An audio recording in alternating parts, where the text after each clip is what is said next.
Namaskaram YouTube family.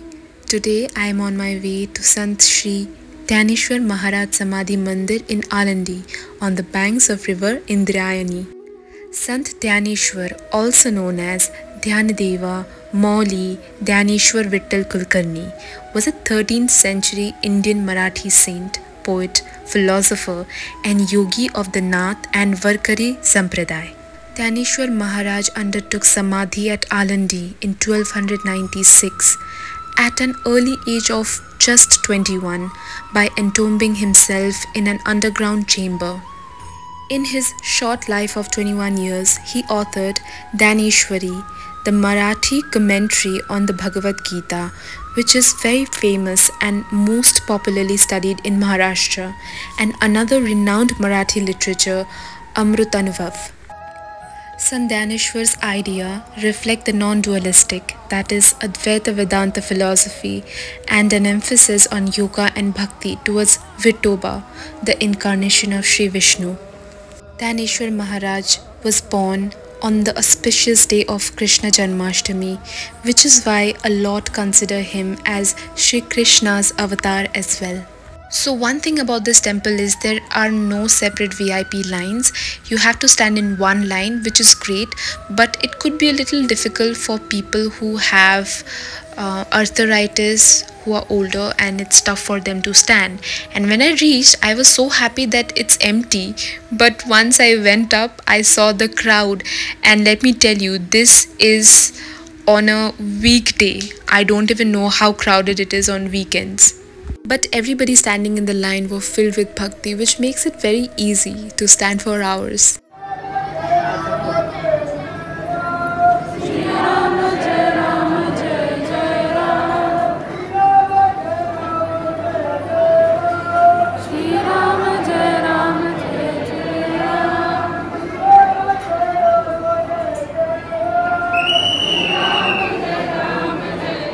According to the accounts that have survived, Sant Dnyaneshwar's father, Vittalapant, was the Kulkarni, meaning hereditary accountant, usually Brahmin, who maintained land and tax records in village. So his father was the Kulkarni of a village called Apegao on the banks of the Godavari river, a profession he had inherited from his ancestors. He married Rukmani Bai, the daughter of a Kulkarni of Alandi. But even as a householder, Vittalapant longed for spiritual learning. Eventually, with his wife's consent, he renounced worldly life and left for Kashi to become a sannyasin. According to another version of these events, Sant Dnyaneshwar's father, Vittalapant, came from a long line of teachers of the Nath Yogi Sampradaya, and being deeply religious, he went on a pilgrimage to Varanasi. There he met his guru, decided to renounce without his wife's consent. Vittalapant was initiated by his guru Ramananda Swami in Kashi. One day Ramananda Swami visited Alandi and met Rukmini Bai by chance. He blessed her, saying, "May you lead a happy married life." With tears in her eyes, Rukmini Bai said that it was not possible since her husband had gone away to Kashi and become a sannyasin. On finding out that her husband was none other than Vittalapant, who was his own disciple, Ramananda Swami, on returning to Kashi, instructed Vittalapant to go back and rejoin his wife in Alandi. At Alandi, he rejoined his wife and again became a householder. After Vittalapant returned to his wife and settled down in Alandi, Rukmini Bai gave birth to 4 children, Sri Dnyaneshwar Maharaj being one of them. Just beside the Samadhi temple, there is this beautiful Lakshmi Narayan temple.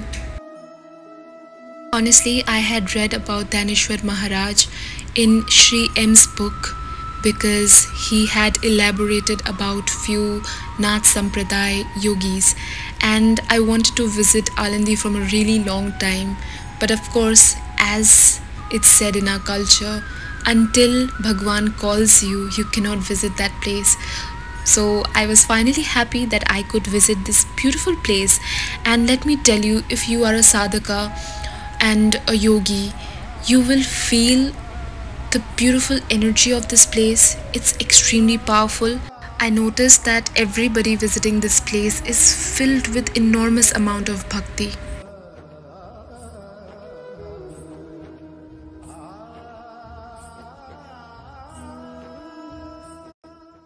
I think it's going to rain heavily, but before that I'll just show you this beautiful river.